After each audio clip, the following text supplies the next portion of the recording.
नमस्कार शेतकरी बंधू भगिनींनो, जमिनीची सुपीकता टिकविण्यासाठी आणि भरघोस उत्पादन वाढीसाठी माती परीक्षण खूप गरजेचं आहे. माती परीक्षणाचे फायदे: जमिनीतील घटकांचे प्रमाण तसेच जमिनीतील दोष समजतात. जमिनीच्या प्रकारानुसार पिकांची निवड व नियोजन करता येते. जमीन सुधारण्यासाठी नियोजनबद्ध उपाययोजना करता येतात. खतांची संतुलित मात्रा मिळाल्यामुळे पिकांची वाढ चांगली होते. आवश्यक तेवढेच खत दिल्यामुळे आर्थिक बचत होते. जमिनीत संतुलित खतांचा पुरवठा झाल्यामुळे तिची उत्पादन क्षमता टिकून राहते. आता जाणून घेऊ मातीचा प्रातिनिधिक नमुना घेण्याची शास्त्रीय पद्धत.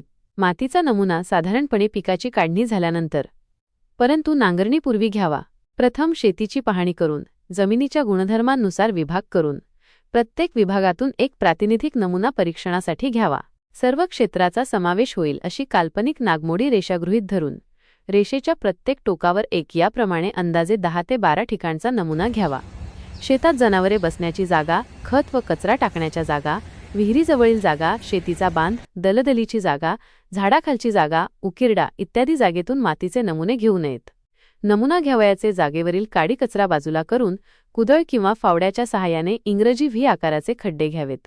विविध पिकांच्या मुळांच्या वाढीनुसार खड्ड्यांची खोली ठरविणे आवश्यक आहे.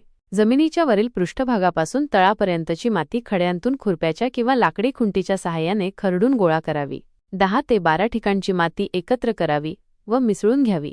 एकत्र केलेल्या मातीचे 4 समान भाग करून समोरासमोरील 2 भाग काढून टाकावेत व उर्वरित 2 भाग एकत्र मिसळून 1 किलो माती शिल्लक राहील तोपर्यंत या पद्धतीचा अवलंब करावा. माती ओली असल्यास ती कापडावर सावलीत वाळवावी व नंतर स्वच्छ कापडी पॉलिथिन पिशवीत भरून योग्य माहितीसह प्रयोगशाळेत पाठवावी. नमुना पिशवीसोबत शेतकऱ्याचे नाव व पत्ता, मोबाईल नंबर, शेत सर्वे नंबर, मागील वर्षी किंवा हंगामात घेतलेल्या पिकाचे नाव आणि पुढील हंगामात कोणते पीक घेणार इत्यादी माहितीसह नमुना माती तपासणी प्रयोगशाळेत सादर करावा. माती परीक्षण करून त्याप्रमाणे किंवा आपल्या गावाच्या जमीन सुपीकता निर्देशांकाप्रमाणेच खताचा वापर करावा, असे आवाहन जिल्हा अधीक्षक कृषी अधिकारी जालना यांनी केले आहे.